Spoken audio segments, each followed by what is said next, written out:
Sunlight begins to fade now, and I feel like I'm losing time, but I don't know how I'm here. The sunlight has turned to gray, and I feel like I'm losing love again. I don't know how I'm here. I could feel your heartbeat. I could feel somewhere you're looking down. I could feel your heartbeat. I could feel somewhere you're looking down. 'Cause it's you I'm loving, and it's you that I wanna breathe. And it's you I'm loving, and it's you that I wanna need.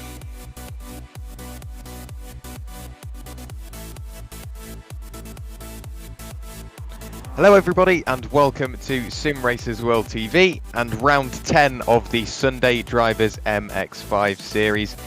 We are here at the beautiful Phoenix International Raceway amidst the mountains in the background, and joining me in the commentary box today is Mr. Hasse Rømer. How are you, Hasse? Well, I'm good. I'm nice, a little tired after having had some bad luck at the 24 hours of Spa yesterday in the McLaren. But that aside, excited to see what Phoenix brings us here tonight. Not a track that I'm in any way familiar with, actually. One of the gems that still has to reveal itself to me from the world of iRacing, but I've heard plenty, and I've heard good and what some would say bad, but for us it's good stuff, that it tends to be a track where we do see some good action indeed. So I'm really looking forward to it. And so you should be. It's a circuit, like you say, not a lot of drivers have been familiar with, because it only really shows up on a couple of the official races on iRacing. You don't really see leagues come here because it's maybe not a preferred track, but I think it's more or less a hidden gem because it's got a very, very challenging tightening turn one, which is on the transition off the oval, so very much like Daytona. And the infield is always... There doesn't seem to be a sort of way to take it. There's so many different lines you can take around here. There's a preferred one by all means, but there are lots of different lines. You can take different corners at different speeds, in different gears, and I think that just produces some great racing, because one corner somebody can be maybe the quicker driver than everybody else, but then the next corner comes along and the person that you've just pulled away from is right on your rear bumper again, and we're in the perfect place to do it, and with the perfect cars, because little MX-5s on a fixed setup, it's going to be one hell of a night of racing. And going into it, we've seen lots of drivers post varied times up and down the order, but there only seems to be two standout drivers, and they're both SRL drivers, Mr. Dan Mould and Mr. Kalle Kavista. And last time I saw, because you believe you've been to action for a round or two without me, but last time I saw Kalle Kavista out there, he was certainly a fast and competitive driver indeed. So really looking forward to see what the SRL cars are going to be doing here tonight with that. I say it's kind of a Hulk smash livery there. I really like it. I really do like it as well, and you did refer to the other round. This was round 9 at Laguna Seca, where I was joined in the box with Chaz Draker, and that was one hell of a round for Kalle Kavisto because he got fastest lap and crossed the line in 2nd place, bagging himself 22 points. And the only person ahead of him was none other than Louis Correa, of which we've seen him now venture into the Simracersworld SimStickers Formula 3 series as well. So he really is a jack of all trades, and I'm sure he'll be looking for a good result tonight. Louis Correa, speaking of which, he is our current championship leader. He's taken the top spot at the moment away from Andrew Lovesey, and he's on 169 points. Andrew Lovesey, who I don't think we've seen out on circuit this afternoon, or this evening, pardon me, but Andrew Lovesey on 153 points is very quickly coming under threat from the 3rd place driver of Kalle Kavisto. So I think tonight is really going to be a turning point, round 10, and there's not many more rounds to go. So it really is all to play for. Yeah, it really is, and I think those other drivers at the top of affairs really have to get a move on now if they want to get to grips with Luis Correa. But what I've seen, as you said, a jack of all trades, but usually that implies that you do that all trades job a little bit less good, would maybe imply than said specialists maybe would do. But I feel like every time we see Luis Correa, he is certainly on point. He's quick. He's in 5th place here in practice at the moment, and yeah, no doubt I think he's gonna be there or even better when the racing gets going. I think he will be, and you did mention the practice session, we're just going into the closing stages of what is a 40-minute practice session, so making sure everybody gets used to the circuit before the 20-minute qualifying session, and then 25-lap race, or 32 minutes, I believe, whichever one comes first. And I think that's quite a good way to do it, because if you are the leader, you're not going to want to push as hard, because you want the race to be over as soon as possible, so you get less laps in and you don't complete the required time, or you don't get to the lap limit, you reach the time limit. But if you start focusing on that, you slow yourself down and fall into the clutches of the cars behind. So they really have just covered all their bases, and I think there's going to be some properly close racing, not just at the front, but towards the tail end of the field as well. As usual, people are going to be nose to tail and banging doors. That's what we've seen on the previous couple of occasions I've been here, and that's what I'm expecting here as well. Do see that turn 1 being a very tricky looker indeed. And this track certainly, with its Rømer layout, do share a bit of similarities with the Daytona road course. The hairpin coming onto the banking, also very reminiscent, I feel. Of course, a fair bit of differences as well there through the infield. But seems like a dusty and bumpy track as well. That's not going to aid any sort of traction. And usually what we see with these shorter races is that because there isn't the same amount of time to stay alive for, basically, you have drivers that are really pushing it in another way, because you have to just get up there, you have to get in there, and you have to be really on it if you want to make up spaces in the space of, say, half an hour. Sounds like a lot of time and a long time, but when you get in there, it really isn't, because, as you know, when you really get into a battle with one driver, it's often a case of just figuring out where do you have the chance to just get a run where he's a little less strong than you are on the track. And of course, if that's the approach, it takes time. So I think you're right, Jack. You said before the race that we might be in for some bonsai driving here tonight, and I think that's what we just might see here at Phoenix. I think it will be as well. Like I said, going into turn 1, it's quite a weird corner, because there are so many lines. You can go nice and shallow on the way in, so the banking works with you and gives you that extra little boost going into the braking zone. But if you do that, you've got to brake earlier, and it also means that the line going in towards the apex is much tighter. But if you go wider, you don't get that boost, so you might just be that car length back, but you can brake just a bit later, and you can carry the momentum around the outside for what will become the inside for the next corner. So I think it really is a circuit where you've got to make sure you don't just practice the line you want to do, you practice the line you don't want to do, because 9 times out of 10 in these Mazdas, you tend to be sort of shown the cold shoulder, and you get maybe just budged out a little bit towards the outside, and that's something you've got to take into account. Rob Jackson's just crossed the line for the first time lap, I say that, and we've also had Seb Hain and Dan Mould with a blistering time. A 1 minute 09.16, so a good lap from Dan. We know he can go quicker. We've seen 108s in practice, but what a banker lap from him, because that's already put him 1.5 tenths clear of Ben Hicks.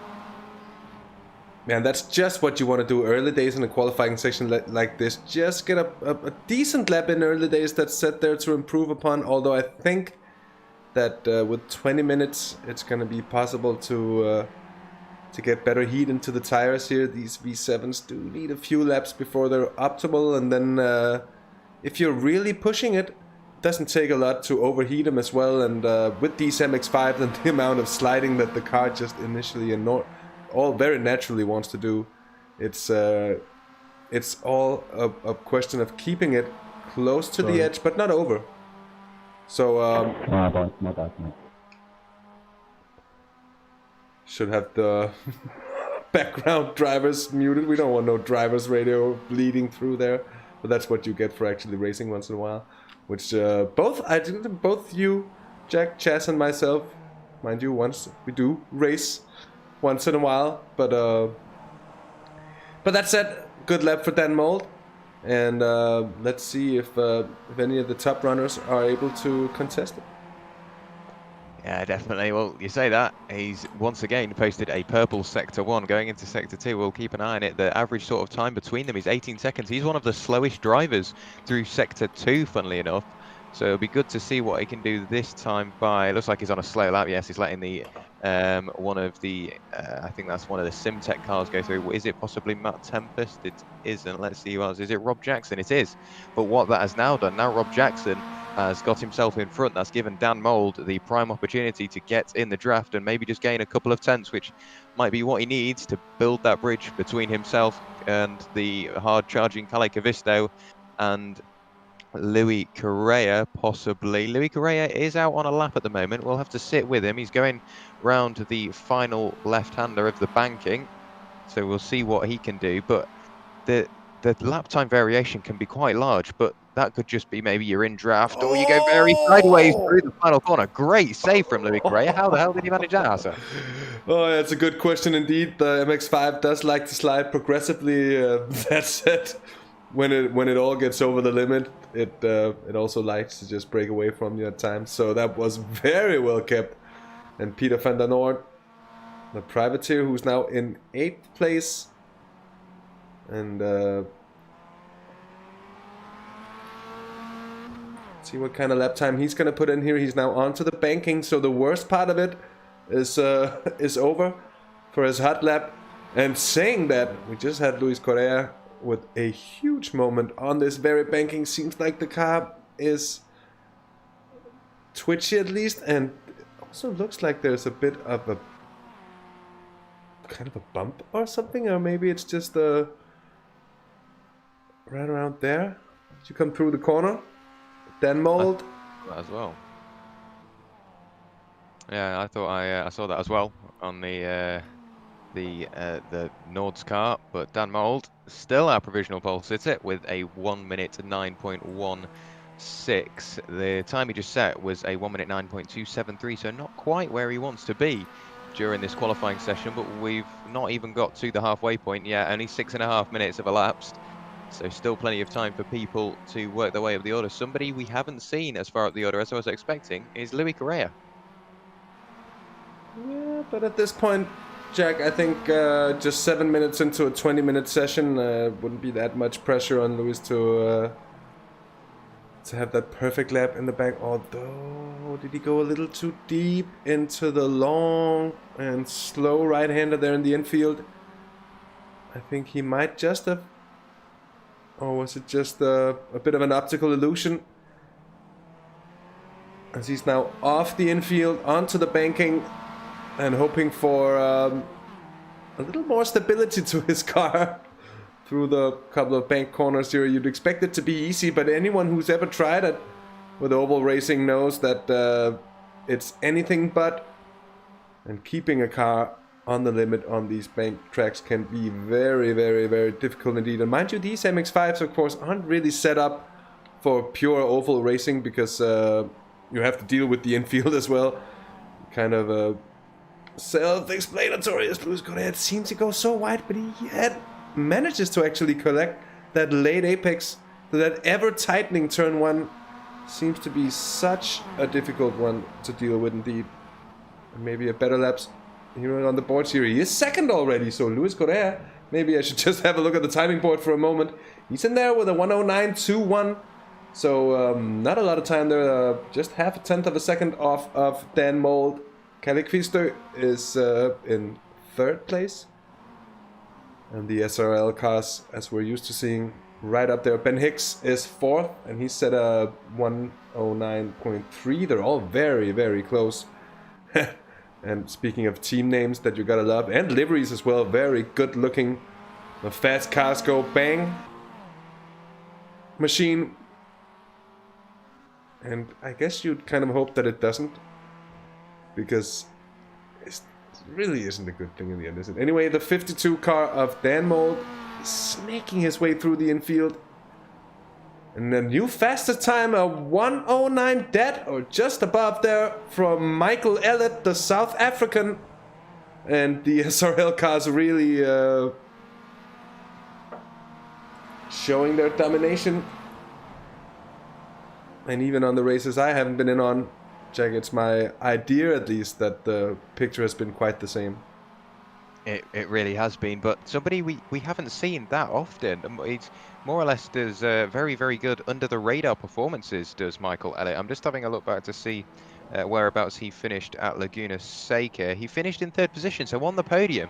Somebody we don't necessarily keep an eye on during the stream because he keeps it very clean and very consistent, so it's no real cause for concern, and we always try and get the action, and it just seems like he gets into a world of his own, finds his rhythm and keeps going.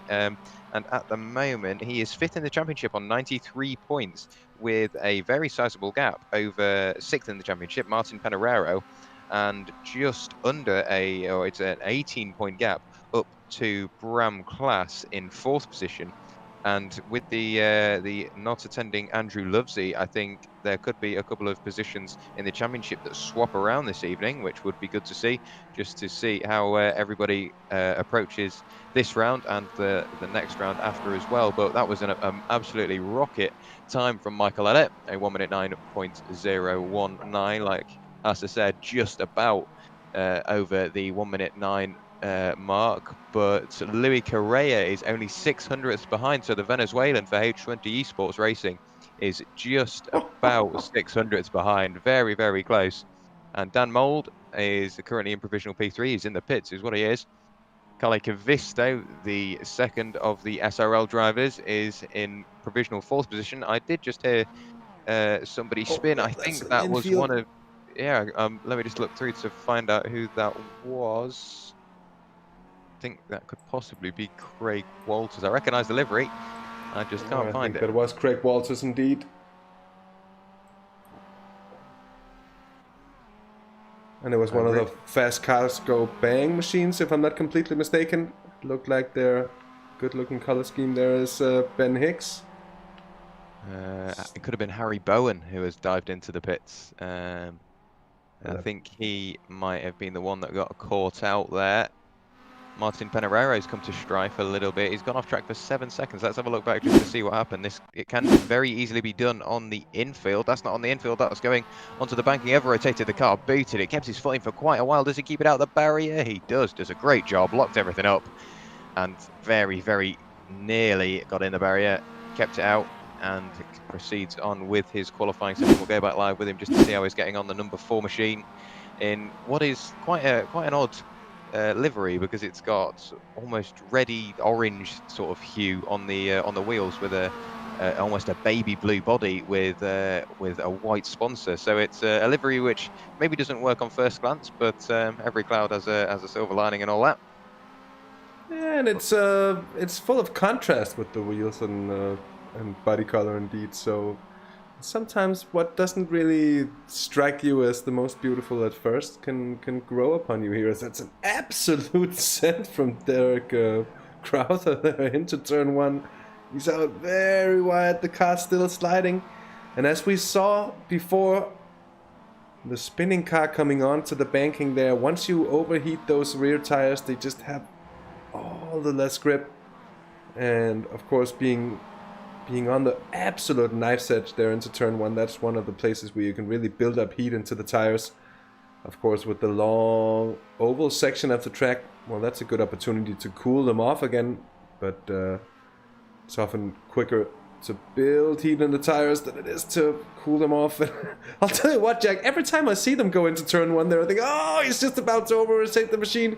He's just about to bring it around. But they seem to manage, but it seems also really to live up to its challenging name. Sometimes I honestly don't know how they manage to keep the cars pointing in the correct direction. Because I know I've spent a little bit of time in the Master MX-5s, as pretty much everybody has on the iRacing service, and they can be quite the beast to handle. Yes, they haven't got much power or torque or anything like that, but the power to weight ratio, on the other hand, because the car is so light, you can over-rotate the rear very easily, as we've already seen in this session. And with the V7 tyre model on these on the Masters, as soon as the tail end starts to go, unless you start correcting it almost immediately, it's basically a one-way train to going backwards around the corner you're going into.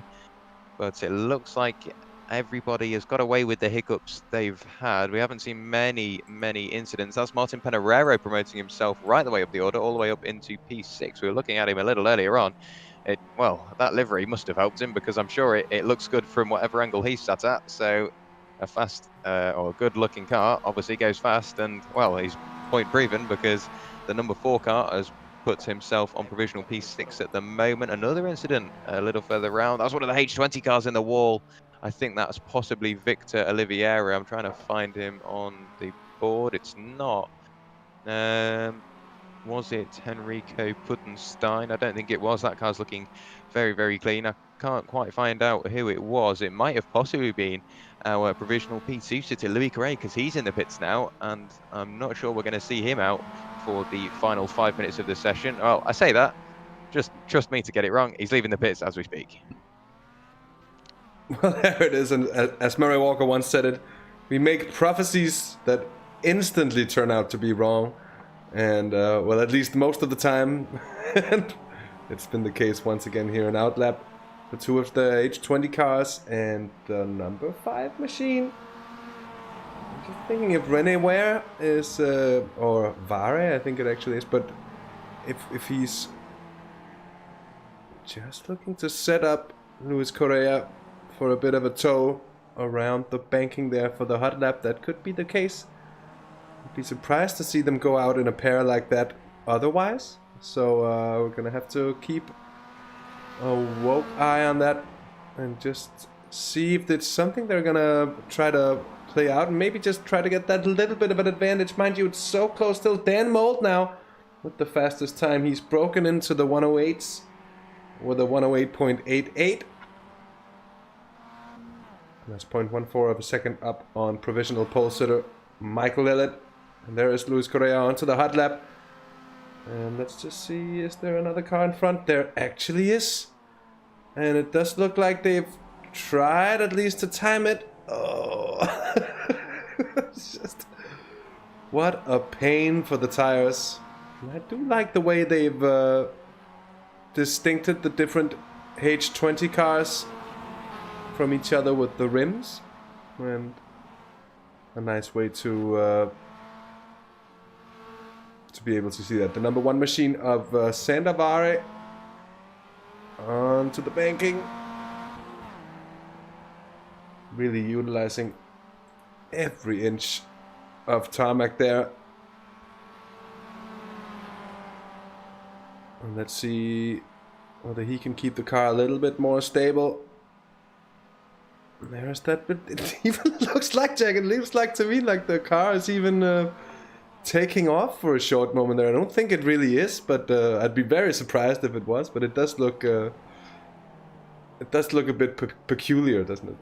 Yeah, it really does. Me and Chaz were looking at this at Laguna Seca, because you go through the corkscrew of turn 9 and 10, and then you follow the very long left-hander, and there's a point in the circuit where the track doesn't quite map up to where you drive on, so the car almost appears as if it's floating, and it's almost a very similar sensation as to what we've got going on here. There's some sort of optical illusion, or once again the track doesn't quite match up going onto the start-finish straight, and that just seems to be what we're seeing. So I'll do my best to not look at it, but now I've seen it once.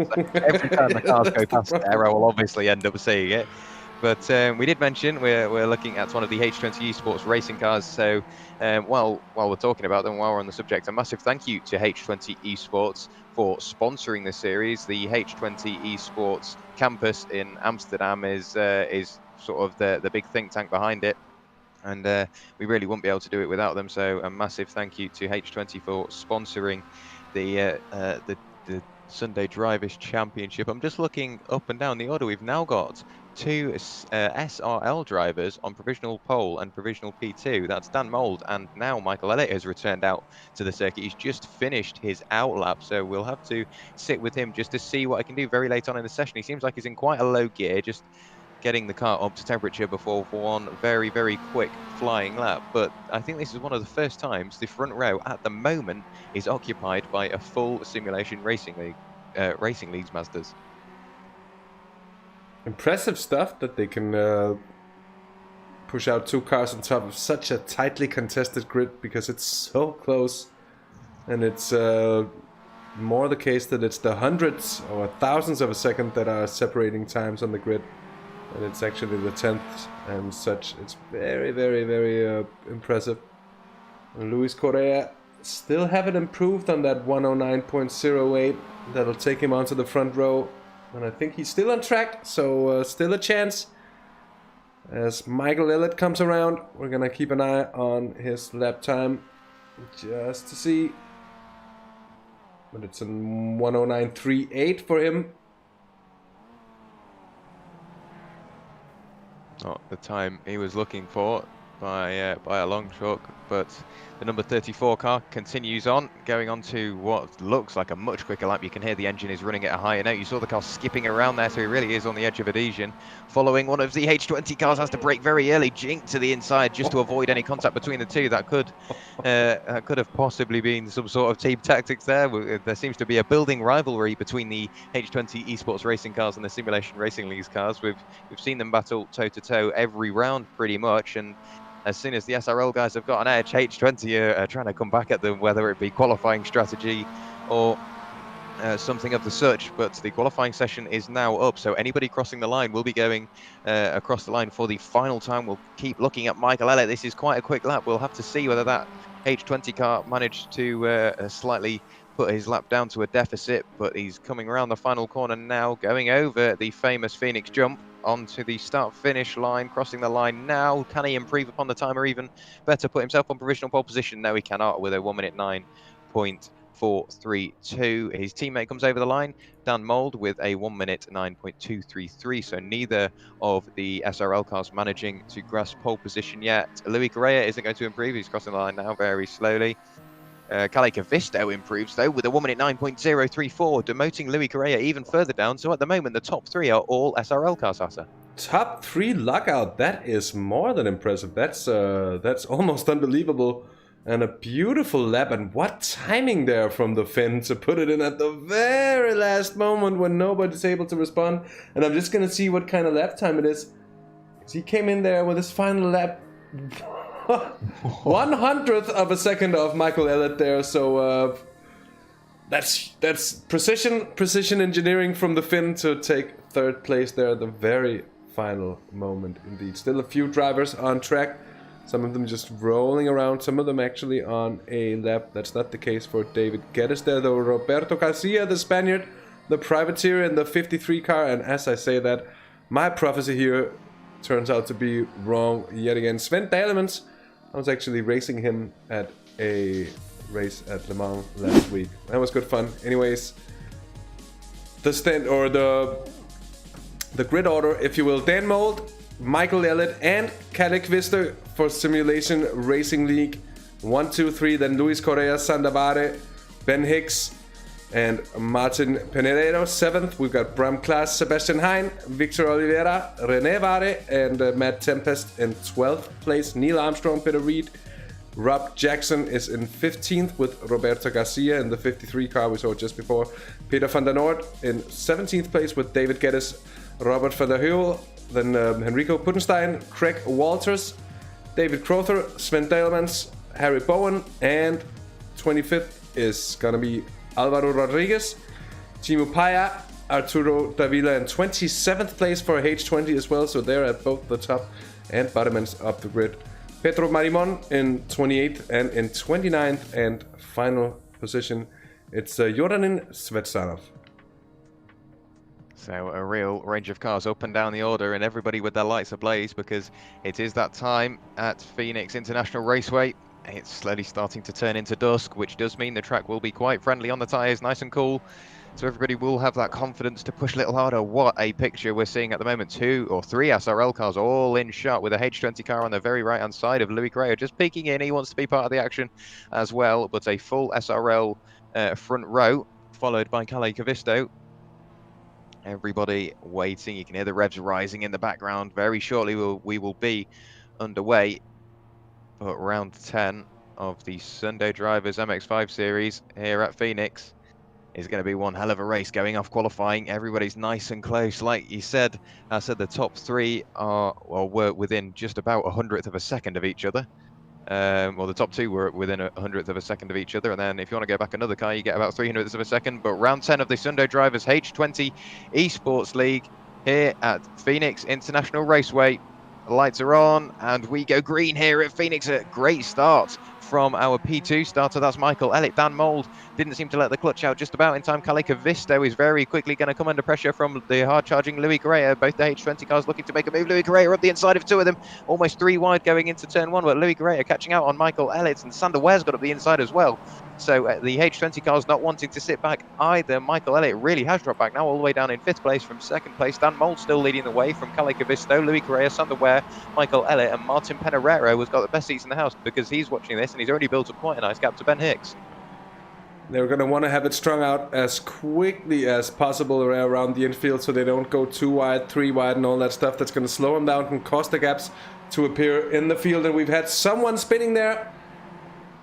Oh, that's Victor Oliveira, the 47 machine, the Brazilian, who's gone around at the very infield. That long right-hander, basically coming into it. That might have been a bit of contact. I'm not quite sure, but I think with that amount of cars and such a little amount of space, there's someone off there coming onto the banking as well. Here's Michael Elliott.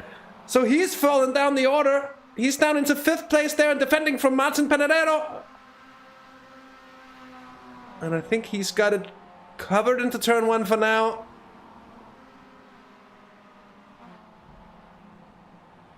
Oh, and Bram Klaas is in the pits. That's not good. And as I said, I thought he had it covered. Martin Pereira's pass, so Michael Elliott really rushing down the order here. Not the best of starts for the South African in the 34 SRL machine. Not what he was wanting at all. He lost out very early on to Louis Correa and Sander Ware, and now Martin Pereira all in the space of 1 lap, and he's got to be careful because Sebastian Hain for Powerhall Sim Racing Academy is just behind as well, but he's dragging Ben Hicks with him. So Seb Hain might be slightly preoccupied. I say that he has a look to the outside of Michael Elliott, but that's left him vulnerable on the run round the final couple of corners. So Ben Hicks is following on, followed by Rene Ware, Roberto Garcia, and Craig Walters, just about within reaching distance. One of the SRL cars that's a little further back, but Dan Mould still leading the way, carrying Kalle Kavisto with him. Kalle will be looking for, once again, another good result. Louis Correa, there he is. You can see how hard he's charging the car, very much under his grasp, but you saw the front of the car jink down as he slammed on the brakes to get it slowed down before turn 1. Sander Ware, his teammate, has started to drop back a little bit. Michael Elliott has got himself back up into 5th position. We've had lots of incidents for Arturo Davila. I'm not sure what's happened to the timing screen, but it's all gone red. So let's have a look to see what happened to Arturo Davila going around the final corner. We're looking at the H20 Esports car. He loses the tail end. That's going to be very hard into the pit wall, so hard that it gets stuck in the car into the wall, and it repeats the accident over and over and over again. Sparks flying everywhere, lots and lots of noise. That is a big old hit for the Mexican driver. Not what he was looking for at all, but H20 still have a couple of cars in the top 5, specifically Louis Correa and Rene Ware. Michael Elliott is very quickly catching on to the tail end of Sander Ware. Pardon me. Martin Pereira has really dropped back. Maybe he's preoccupied with Sebastian Hain and Ben Hicks, but this is quite a good recovery drive already from Michael Elliott, because the gap to Sander Ware ahead is only about 6 tenths. And he's really flown up, but he did show in qualifying that he did have very good pace around here. Luis Correa there with the fastest race lap, just as Dan Mold goes into the 108s already. So we're seeing race pace that's already matching the qualifying laps here, even though the fuel load is increased. And Luis Correa just blitzes it immediately.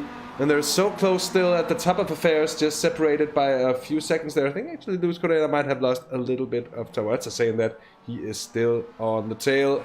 In the number 2 machine, he's very much on the tail. And they're within a second as we're on board.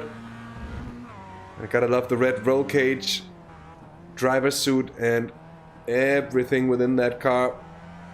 Just taking it all the way. The SRL machines ahead are gonna be quite the mouthful. Kalle Kvistø has shown on several occasions that he does indeed also possess that trademark Finnish racecraft. And they do have a thing for being ice cold indeed. So we're on board with the gearbox and the exhaust sound of that screaming 1.5 liter engine. As Luis Correa, picks up a slide for the cameras almost. And that was more akin to something you'd find in D2 drifting in Japan, but it was good looking indeed. And those three are just hammering along the gap down to Sandavare there in 4th place, 3.5 seconds. And then Michael Elliott, who's now up into... I'm sorry. He's still in 5th. I don't know why I had a feeling that he was jumping positions, but he is on the tail of Werrell up ahead. He's just going to see if we can spot the place to try and stick the nose in and get up ahead. It really is, and we were just talking about Sebastian Hain, and he has managed to work his way past Martin Penereiro. So Martin was looking very strong at the start of the race, picking up a couple of positions. He started in 7th, he is now back in 7th. So he has lost out to Seb Hain, who has gained 3 positions. The biggest mover in the field, however, is one of the SRL guys. They seem to be dominating Phoenix. Lots of group practice sessions by the looks of it. He's gained 11 positions, but he's going to have to defend hard to keep his top 10 position at the moment. Rob Jackson for Simtech's racing team going into turn 1, very close. The car is braking on, braking while turning, and that's a massive off for Craig Walters. I don't know how he managed to get it out there. I also don't know how he managed to get that slowed down, but commentators curse for you. We just say he's the biggest mover in the field and he's doing well in the top 10. He has now dropped his way back into P12. That could have just been the attention to Rob Jackson, his rearview mirror, that put him off, Hasse. It very much could, but as you said, Jack, brilliant stuff to get that car back on the tarmac so quickly indeed, because I would have expected it that once you touch the grass out there, you're going to be like it's on ice. He managed to actually both steer and get it slowed down enough for him to get relatively quickly back onto the runoff and thus onto the track itself quickly. We've also had a problem for Pedro Barimon not too long ago. And that's going to be a solo incident for the Spanish privateer, and the number 20 machine just catches the slippery outside of the track, and I think it just, he managed not to touch anything there. The car still clean as a whistle, although he might have actually spun it.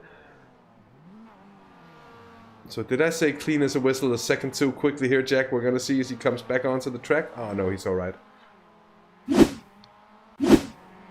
Did a great job of keeping it out one of those concrete barriers, as we've seen already that it really doesn't go well for a driver. I've got a feeling we're going to have to look at how wrong it can go. Well, Werrell Rodriguez once again has had an incident going into turn 1. He gets a hit from behind up the hill into the concrete barrier very hard. That's the second time he's had a big odd incident, and the front of the car is completely missing. We've had an incident for Neil Armstrong as well, not the astronaut, going into turn 1. I think he was the one that got caught out, and that's Jordan Svetanov turning him around, repaying the favour, going into turn 2. We've had an incident for Timo Paier as well. We're just going to have to run through the highlights reel at the moment. That was the first incident for Timo Paier. Apparently I had another. That could just be him spinning through 90 degrees across the line. That's a big old hit. I think that's Peter Nord going over and over and over again. Oh, wow, that's a big old hit. And I don't think he got collected by anybody else, but one little incident turned into another, and it just sort of dominoed from there. Look at the front of that Mazda MX-5. That is very, very, very second-hand. Really not what we wanted to see. We'll go back live with it just to see how he's doing going onto the banking. And what do you make of that, Hasse? That was one incident just evolved into something that it really shouldn't have done. Yeah, but that's what we often see when the packs are close and the space is tight. Peter van der Noord had nowhere to go whatsoever. He became a passenger as all of a sudden a car appeared and came across the track, and that's what happens. And it's one of the things that you really fear as a driver, because it's just race ending. He's going to be completely out of it. Might be able to come in for a fast repair, but even with that, it's going to bring him a long way down the order. So it's really the one thing you want to be sure not to get caught up in here. Sandawari, who's defending still from Michael Elliott. He's kind of put a plug into the advancements of the South African after initially actually dropping a bit off the pace here, as Kelly Kvister now puts in a new fastest lap of the race with a 1:08.815. Hanging out there in second place. And the gap at the moment 0.4 of a second behind here. And I think that's Martin Peneredo there on the tail of Sebastian Hein, who is sliding a bit as well. And as we see now, the lights are coming on and the sky is looking very good indeed. Here at Phoenix, of course, social distancing measures are in place, so no crowds at the track today. And track temp of 27 degrees, so relatively cool, you'd say, but certainly you do feel that we're in a part of the world that is known for its hot temperatures. And a humidity of 57%, so relatively humid again for being what looks to be basically in the desert, to my best of knowledge. Although I'm not sure. Martin Pereiro maybe has fallen off ever so slightly there on Sebastian Hein. He certainly doesn't want to lose any more time than that. Here's Ben Hicks, the 54 machine, now chasing René Ware, the second of the Ware brothers, here into turn one. And just look at that, MX-5 is understeering. Is it ever gonna turn into the apex? Oh, just at the end. And you know what, Ben Hicks, he was looking a bit more, and then I think he started thinking about it. And once he started thinking about it, I'm also sure that it was kind of too late. And that's the danger of turn one here. Oh, Roberto Garcia in the 53 car. This is not the first time he manages to... Oh, my word. Well kept, and... how he did that, Jack, I'm not quite sure. No, we'll have to have a look back. What we can do for you is, if I get the correct button, if we do this, we might be able to ride on board. Going into turn one, over-rotate, slightly starts, changes down the gear. That's what it does, the engine braking. He snaps one way, snaps the other, and luckily for him, he didn't get collected, as we saw previously with the other incidents a little earlier on, but he's carried on without much damage on that car. You can see he's got a slightly contoured front, or a slightly contoured front bumper and bonnet, I believe. So it looks like he's had an incident prior to that one, and I think that could be a bit of a scrape down the left-hand side of his car as well. So he has well and truly been in the walls. We've had another incident for Timo Payo. Let's have a look back just to see what happened to him. This is in the infield, over-rotating the car. Is he going to hit the wall? He is very, very, very hard. That's a big old hit. That's the engine gone, I think. Yeah, smoke billowing out of the tail end of that car. So it just seems like that's the trademark move for these Masters. We said at the start of the night that they are quite tricky cars to get a handle on, and as soon as they start to over-rotate, you've got to be on it. And sadly, Timo Payo wasn't. So the second of the Finnish drivers out on circuit, getting caught out. Speaking of Finnish drivers, though, Kalle Koivisto is still just about in P2, but Louis Correa is only 6/10 behind. Yeah, and Kalle Koivisto is, I think he should be cool enough to be able to deal with it, but it's going to be tough. It's going to be tough indeed for Luis Correa to deal with not only one but two SRL cars up ahead there. Sandawari is still defending from Michael Elliott, and I think just as I say that, looking at the timing screen, Michael Elliott pops on by. He has indeed. Going into turn one, he's well and truly got the move done. So let's have a look back just to see how it happened. I'm hoping I clicked on the right thing. No, I knew that would happen as somebody else does something. Let's have a look back at the move. Going around the final corner, he's got the overspeed on the inside, using all the track he can. Gets a bit of a wiggle on. You can see the car is very much on the edge of adhesion, but look at that. Nice and easily done. Tucks back in to the racing line ready for the very, very slidey turn 1. And look how close Seb Hain got there. I'm not sure how he kept that back.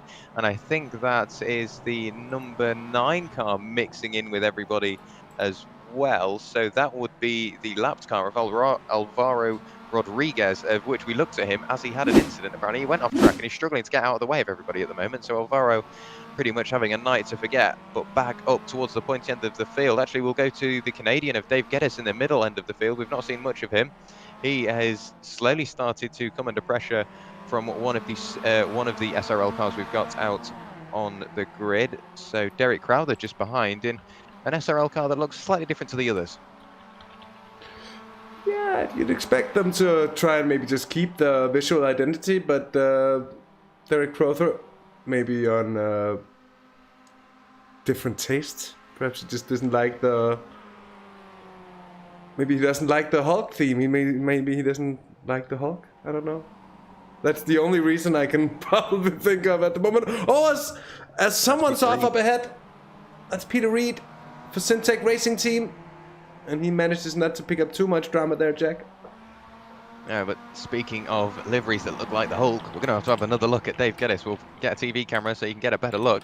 And that is just the colours of the Hulk. It almost looks like the Mystery Machine does that Mazda, the number 31 car, with purple chrome all along the sides with lime green flames. You won't miss that in a hurry. Derek Crowther looking to the inside, can't quite get the move done, but that might have compromised him a slight bit to the returning Peter Reed, who was caught up in that incident at turn 1. But he's got it back going again, and he's continuing to fight on. Calicavisto is closer to Louis Correa than he ever has been. So Louis Correa very, very close now. We've just got about 10 laps of the race remaining, or 20 minutes, whichever comes first. I've got a feeling it'll be 20 laps, but Calicavisto sadly loses out to Louis Correa. He got the better run. It looked like Halle hit the curb too hard, lost all his momentum. And Louis Correa promoting himself into second overall. His next target will be another SRL car, but it's 2 seconds up the road, and that's Dan Mold.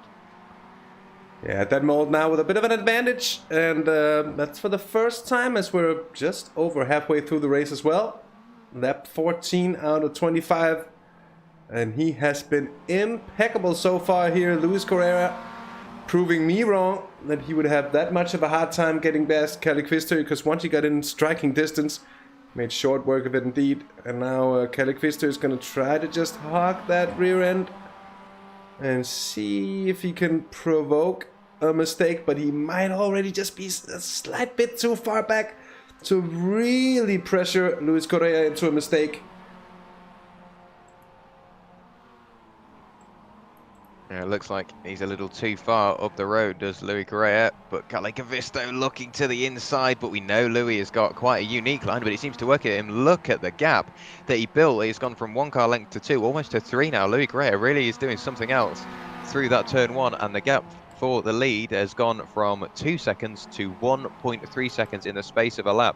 So the old battling brothers of Dan Mold and Louis Correa is going to come round again. Now 1.1 seconds between the pairing, and bearing in mind this is when Louis might be slightly preoccupied with his mirrors, because Calicavisto is literally 3.5 tenths, almost 2 tenths just behind him. So I'm not quite sure how he's doing this, but maybe Louis Correa has just turned his mirrors off. He can't be bothered to look at the SRL car in the mirror, and his sights are set on the SRL car through the windscreen. Dan Mold still just about in the lead, just over a full second as well, but 1.35 seconds between Dan Mold and Louis Correa, so that gap really has come down. We've got a battle a little further down the order. We were looking at it a few laps prior, but Derek Crowther still on the tail end of Dave Geddes. He has a look to the inside. Peter Reed is still catching on to the tail end of this battle as well, but Dave Geddes is doing a great job of keeping the hard-charging SRL driver of Derek Crowther behind. Yeah, indeed, and he'll be hoping to do exactly the same for the rest of the race. Mind you, it's not an easy job, so whether it's going to work out or not, we're going to have to see here. Geddes on the tail. He is close enough to strike, but that slight damage to the front might be impeding. If it's engine damage, it surely is going to. And pressure here into turn 1 as he just tries to get it in there, and they're going to go too wide for the infield now. Oh, and a bit of a touch. And that almost went all around. There's a bit of a touch again. And they've all got it wrong here. And I'm sorry, moment. Jack. That's not what we wanted to see. Do go on, mate. No, it really wasn't. Big moment for Dave Geddes through no fault of his own. There was a bit of argy-bargy going through turn one. We'll have another look back. We'll get it in slow motion. So a hit just behind from the SRL car. And then the SRL car goes across the front of the Simtech car of, who would that be? That would be Peter Reed. But Derek Crowther hitting the tail end of Dave Geddes, unsettling the car into one of the fastest corners. And look at both the H20 cars, they're doing everything they can to get out of the way as well, because I think both of them at the time were lapped cars. I beg your pardon, Henrico Puttenstein. Let me try and get it back into full speed. There we go. Henrico Puttenstein was the latter of the H20 cars we saw in the order. I think the other one was that man there, Alvaro Rodriguez, and he's had his fair share of incidents this race, but he's still carrying on out on circuit in P23 at the moment. The next target is 40 seconds up the road of Harry Bowen, so I don't think that'll be on the cards. But Peter Nord, the privateer, is just behind. We've seen a massive hit for Peter Nord. I'm not sure how he's not out of the race, because we saw him do lots of somersaults through the section he's just gone through, and he's proceeding to carry on, and I think that just pays a credit to the Sunday drivers grid. We've had an incident for Roberto Garcia as well. Let me guess, this is turn one. No, this is once again the exit of sector one going into sector two. Does he keep it out the wall? He doesn't. Once again, the concrete wall's gaining another victim. Yeah, and it's just a question, I think, of riding the curb a little bit too much. Might also just be the damage of the car, and it just picks up the outside there once again. Oh, the tail is getting twitchy, but he keeps it under control. I just saw that car over-rotating, and then I thought for Sven Dalemans, that's a poor place to be. That's always the danger of lap cars in such a position here. So we're approaching the final 5 laps of racing, not quite there yet. We're on that 18 of 25 here. Renoir, who's under attack from Ben Hicks, who's moving up the order.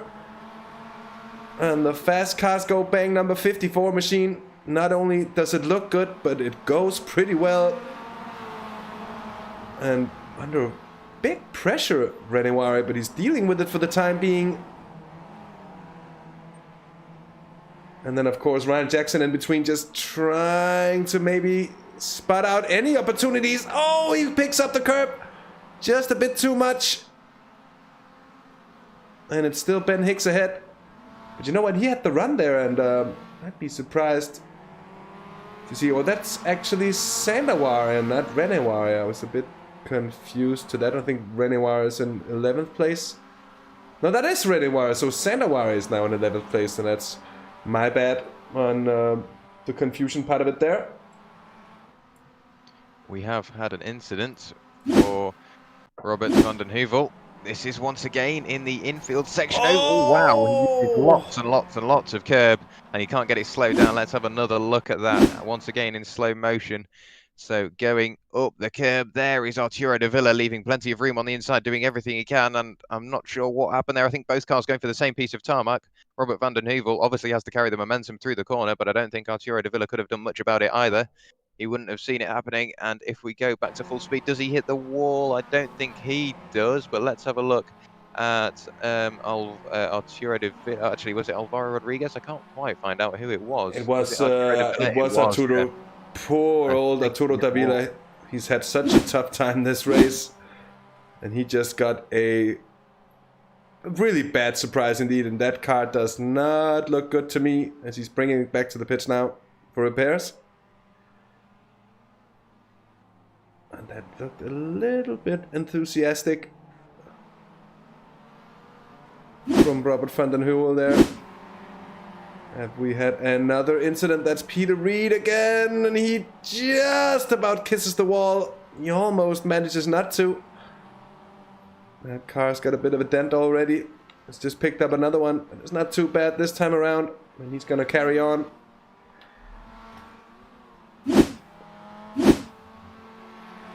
Peter Reed, we saw him catching on to the tail end of the battle with Derek Crowther. So look how much time he's lost. There's Derek Crowther going into turn one, over-revving the engine. He's very lucky that that didn't blow the engine.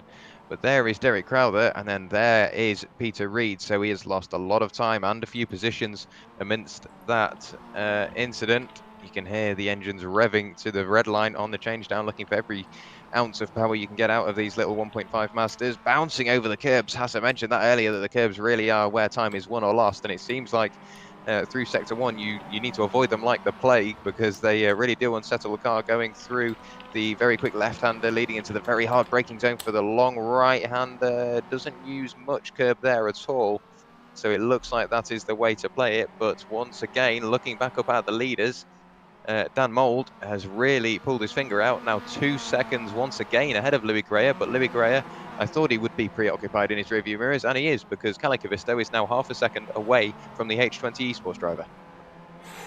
Kalle Kavisto is really showing that he might just still be in with a shout here. They're both of them sliding a bit. I think those tires are really beginning to feel the heat and feel the wear of a few 20 laps of pushing.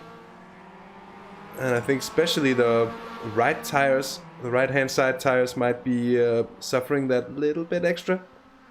So it's going to be interesting. The gap at the moment is just 0.6 of a second.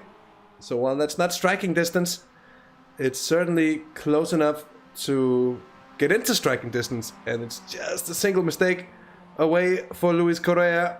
So he really has to keep his head cool. You can just see that back end just wants to slide out a bit. And Kalle Kavisto there, he takes a wider approach. He might be aware that he's trying to keep down the tire temperatures. And onto the infield yet again. Status quo actually. Luis Correa seems to be gaining here is Neil Armstrong. He just got overtaken, I think, by Robert van den Heuvel. Yeah, indeed. And that means van den Heuvel's up into 17th place. He had a bit of a moment before with poor old Arturo Davila in the number 7 car, another one of the H20 sports cars. Armstrong certainly not done here, though, I think, and we're on board. And Jack, do you think he's ever heard any jokes when he gets sent into space, as you do once in a while? And iRacing, as I was just about to ask you a question, Jack. Neil Armstrong with plenty of enthusiasm in this battle, and almost a bit too much there as he looked to put the car in on the inside, exiting turn 1 here through the infield, very close to Robert van den Heuvel. And you can just see he keeps the composure of the car well into here, but picks up a bit of a slide.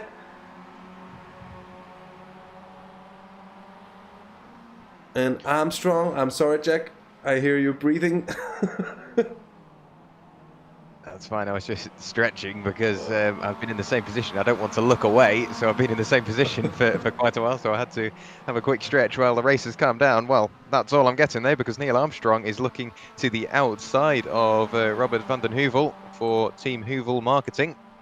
But look how close Neil Armstrong is now. The overspeed going round the final corner onto the start-finish straight. Which way is he going to go? He's going to go to the bottom, maybe? No, he's going to go to the top. He's having a look, filling the mirrors of Robert ahead, and I don't think he's going to get the move done this time. He's running out of time, though, because we've just ticked on to lap 23, so another 2.4 kilometre run of the Phoenix International Raceway road course completed. But Neil Armstrong really close to the tail end of Robert van der Heuvel. But somebody who has crept into this battle, and I'm sure he doesn't want to, is Peter Reed. So he has really dropped back now in P16, and if he makes one slight mistake, P18 is on the cards, possibly even P90, because Sven Dalemans is just there as well, so he'll be ready to pick up the pieces. The leaders are still quite far away from each other. Dan Mould leading Louis Correa by 1.6 seconds. Kalle Kavisto is now 1 second behind as well.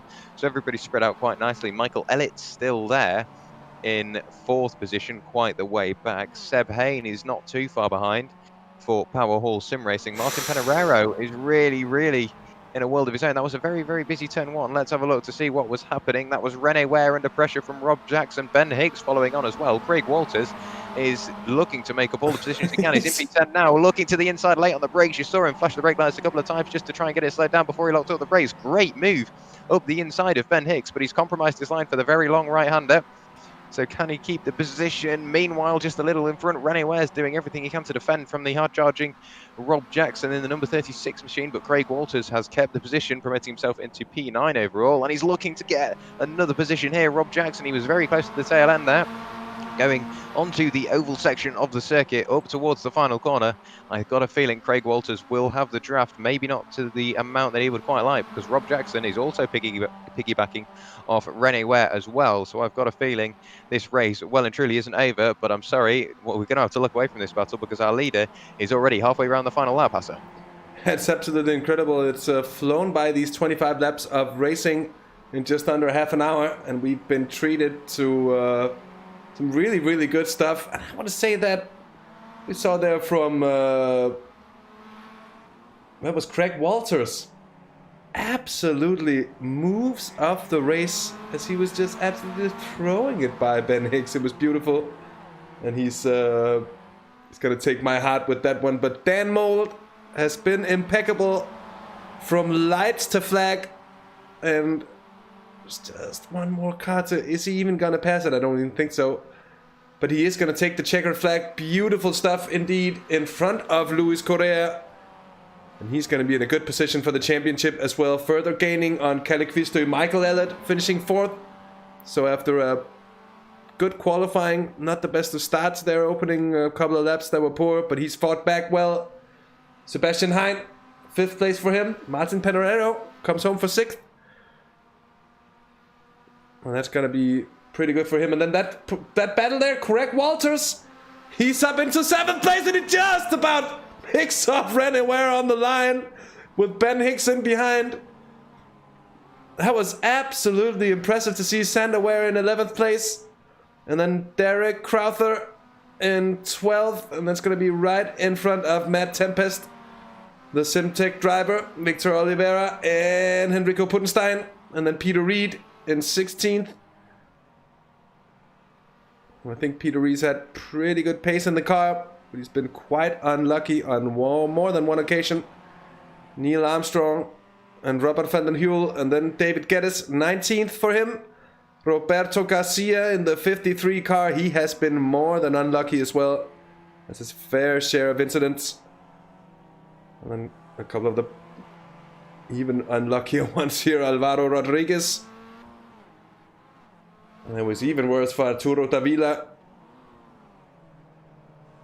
who's right in front, and they're gonna be following each other around.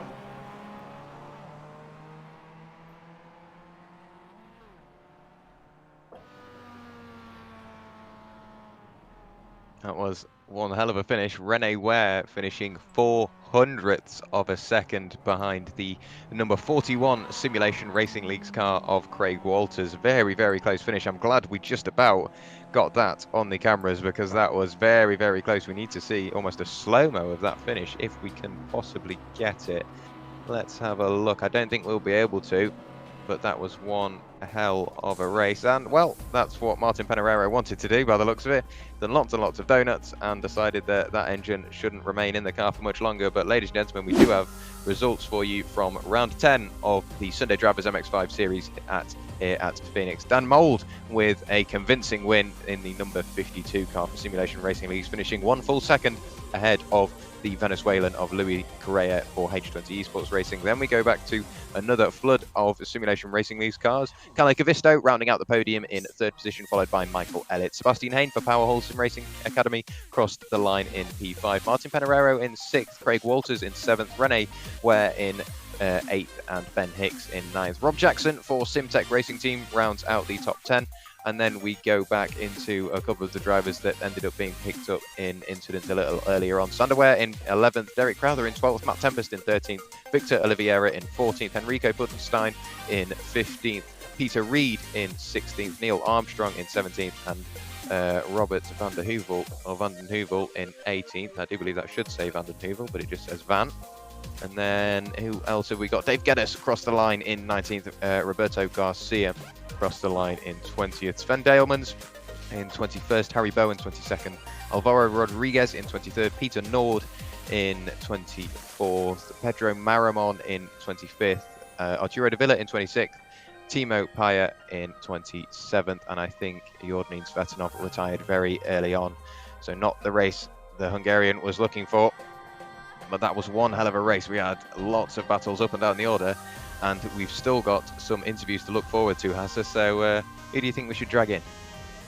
Well, I think it's the top three, both because I want to hear from Dan Mould after that race. It was just such a good one, and he made it look easy. So maybe he's gonna answer our Mickey Hakkinen question today, as when somebody takes it, lights the flag.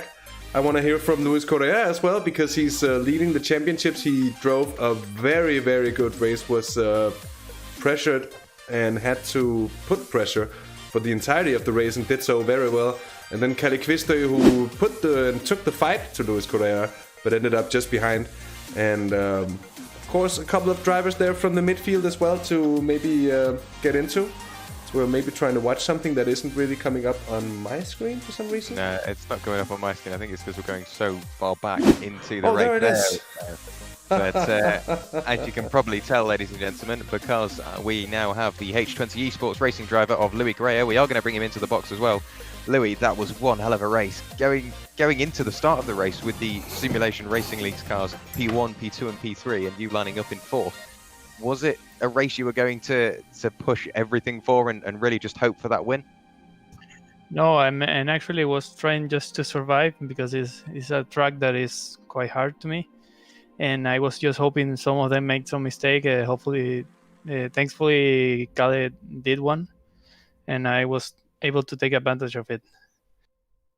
Well, you did a great job of it. You saw the opportunity, and we are just looking at the overtake now on the stream round the outside in Sector 1, going on to Sector 2, and that seemed like the place for it as well. And you looked very confident going into Turn 1, even though the car started to break away from you quite early on. You just sort of got it back in the grasp and carried on. Was that a corner you particularly struggled with, or was it more just muscle memory? The car starts to over-rotate and you just correct it? Well, the corner was really hard to me, so just make some saves. I don't know how, and was able to keep it on. It is a tricky track, especially the first corner actually. Yeah, I can imagine. But you went into this round for the first time as the championship leader on 169 points. And your closest rival, Andrew Lovesley, didn't attend tonight. So Kalle Kvistø, the man you were battling the entire race, who you finished ahead of. Does that give you an extra bit of confidence knowing that you've extended your gap above Kalle and the eventual leader, Dan Mould, is right back in the midfield? So you really have just started to storm away with the championship lead. Is that what you're setting your sights on going into the closing stages of the season? Yeah, I just trying to keep get the best result from every race, and try to keep up with this guy because Kalle lately has been really fast. So just trying to keep up. I'm sure you'll do a great job of it as well. But while we've got you in the commentary box and on the stream, is there anybody you'd like to thank or shout out? Yeah, maybe the sponsor is 20, and then that will be it for now. No problem at all. We will see you in 3 weeks' time as we go on to round 11. Thank you, guys. That was Louis Correa there, our eventual P2 finisher after a great race-long battle with Kalle Kvistø, and we're going to have to bring him in, our eventual winner, and somebody who just seems to be getting quicker and quicker and quicker. Dan Mould, that was one hell of a race. It seemed like you had your hands full. Hey guys, hey. Yeah, I had a couple of moments where I thought I'm going to lose it, but I was just saying to Cal and Sander in the lobby, I was taking a different line on the first corner compared to Luis and Cal, and so I was trying my best to maintain that gap because I just knew one of them was going to sling up the inside of me. I was trying to maintain the speed going into the sharp left-hander to get a good exit speed, and it seemed to work. Just after that, I was gaining a little bit of time, but it was a good race. I enjoyed it. This is sort of a peak point in the season for you because you are one of the newcomers. I think your first round was at Charlotte Roval, and that was a good showing for you now. And you went into this round with 44 points in 14th in the championship, and another win is just going to boost you far and away up the order. I think you may possibly even be into the top 10 after that result. And is this the momentum you want to carry on towards the rest of the season? Yeah, I'm not really looking at the league table. I did say at first when I joined I want to win it, but I missed the race because I had no wheel, which just mathematically just ruined my chances. So it's just a case now of turning up and just throwing a spanner in the works. That's what I want to do.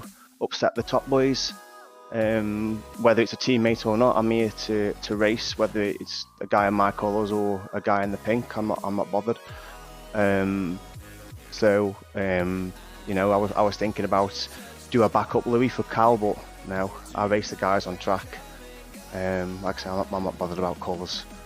Yeah, I'm not too interested in the league at this time. Maybe next season if I'm in it. I'm sure it'll be good to see because you've been posting in some great results, and specifically today you started on pole position, and both your teammates Kalle Kavisto and Michael Elliott lined up in P2 and P3. So is there something going on in the background at the SRL sort of HQ where you're just proceeding to put lots of practice in and lots of times and you're just helping each other along? I'm not sure about Cal and Mike. I only got on tonight for practice. I did look at their times in the week and they were pretty competitive. I was using Lewis's and Cal's time as a benchmark, and I managed to put in, I think it was a 109.1 on my first flying lap. So I thought, yeah, I'm going to be on pace tonight. That'll do. Very surprised with Lewis's pace tonight in the race. I thought he'd be, you know, setting the lap times. Maybe he's having an off day. Don't know. Maybe he hasn't had his Sunday dinner. But no, yeah, it's take nothing away from them two guys. They kept me under pressure throughout the whole race. I was always checking the mirrors, checking the relatives. And for once, the back markers didn't upset my race, which is cool.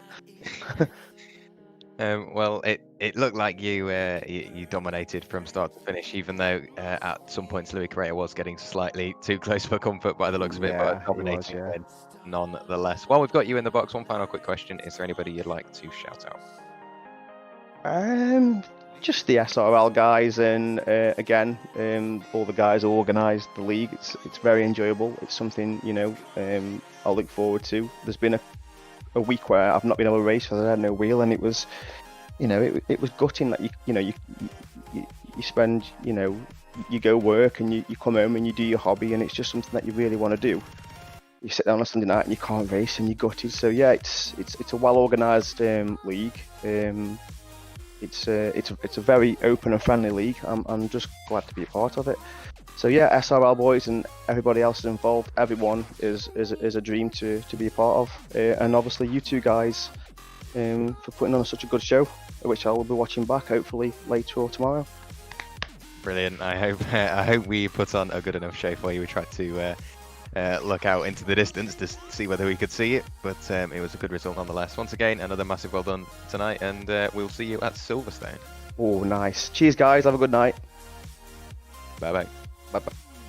That was Dan Mould, our eventual winner. And Hasse, do you want me to hand over to you so we can get Kalle Kavisto in?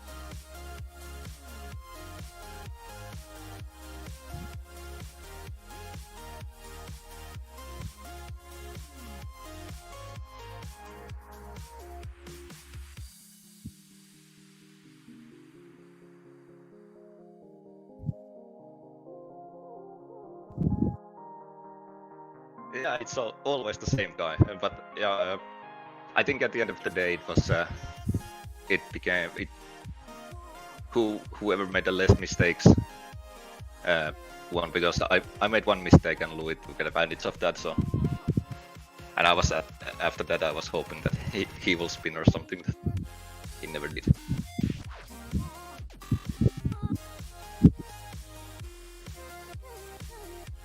Yeah, I saw him like losing it back end a couple of times, and I was like, please more, and no, he saved it.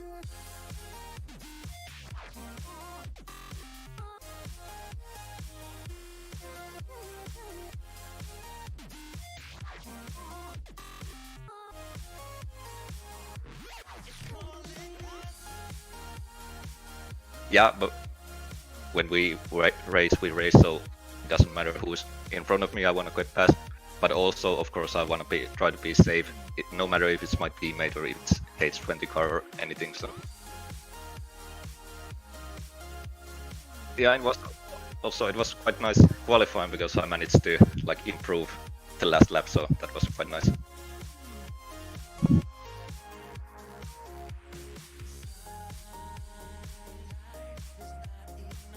Yeah, and I think I played my cards right because Louis was in front of me, so I also got a little toe effect.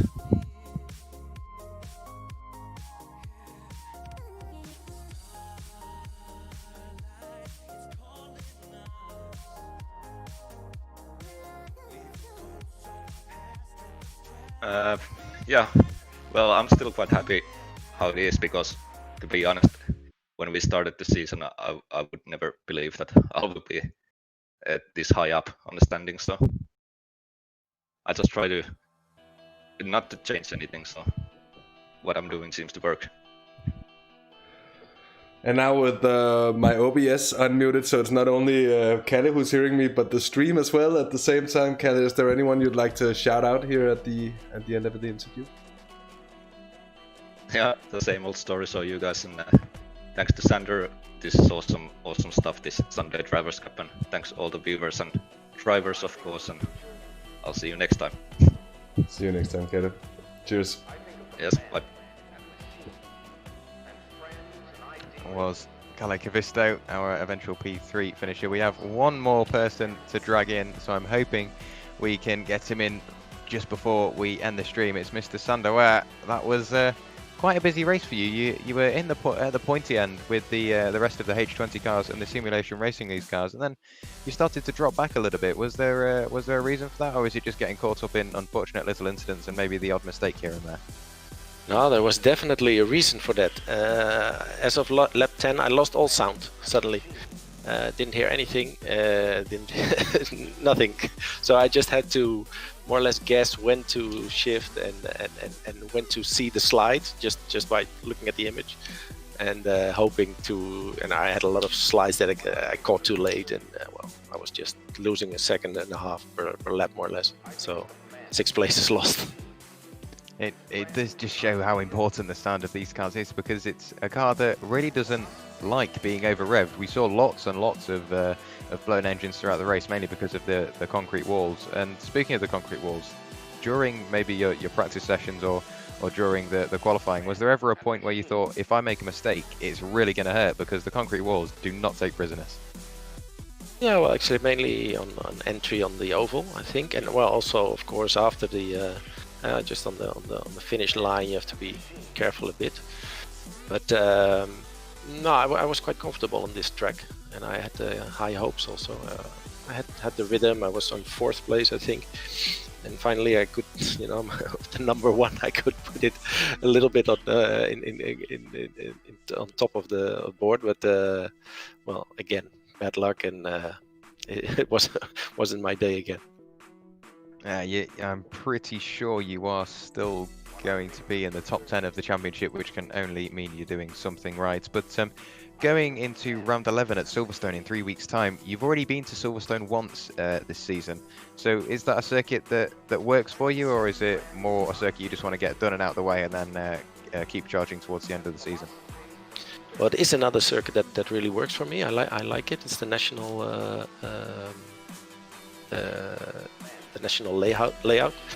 It isn't in 3 weeks though. It is we now go into summer break, and it will be in September, 6th of September. So everyone in August to holidays to the beach. Next week we do have a non-broadcasted race. We will try the Pro Mazda on the Zandvoort circuit, just with the Sunday Drivers group. And it will be a little bit of a test for next year. Maybe it would be an interesting car to drive with our group. But the next round 11, is September 6th. Thank you very much for correcting me on that, because I probably would have rocked up in 3 weeks' time thinking, well, where is everybody? But I'm glad you said that on the stream. That's why I logged in today, because it wasn't because of my performance.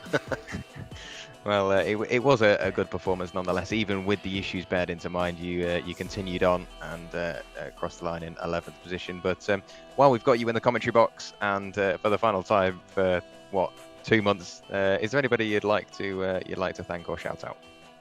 Well, mainly you guys, the whole team of Simracersworld TV, Ian, you Jack, you Hasse, and of course also Chess. It's just great to have these streams. and also to the rest of the guys in the league.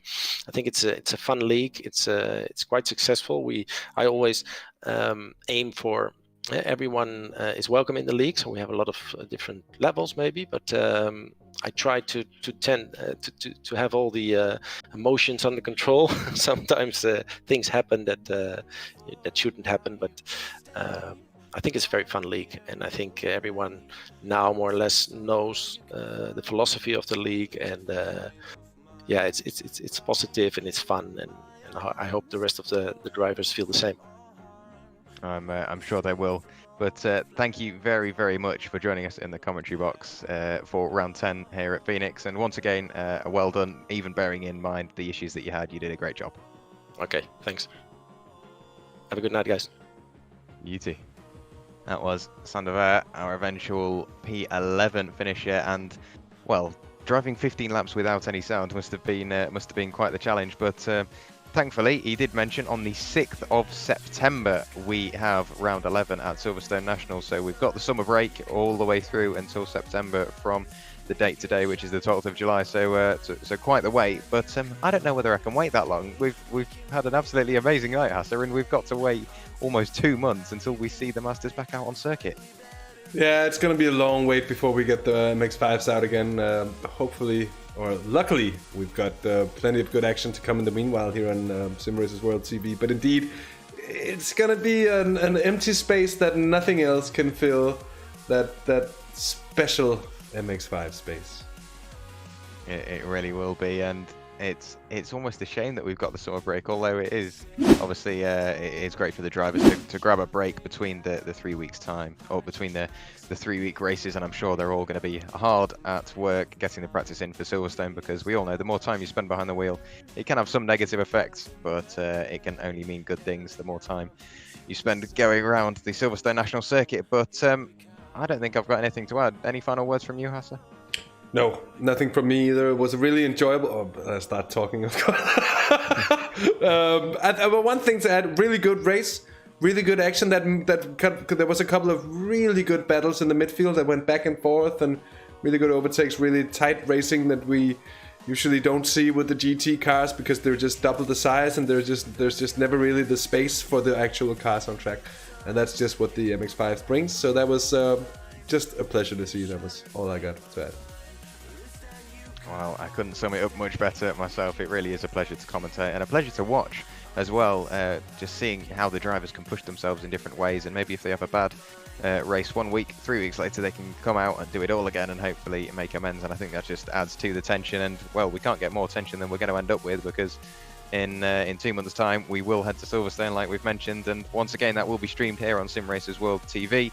This Wednesday we have round 2 of GT Pro, and on the Thursday we've got the round 2 of the GT Evo series, once again here on Simracersworld TV, where I will be joined by Hasse for the GT Pro League. So it will always be a pleasure to get in the box with you, mate. But other than that, thank you very much, everybody, for stopping by and saying hello, and I do hope we put on quite the show for you this evening. But other than that, thank you very much for watching, and we will see you very, very soon.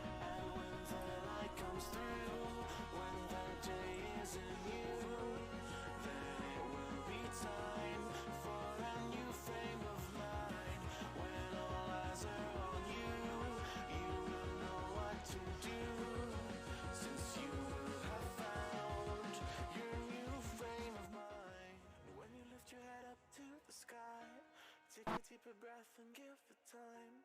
You can walk the path of my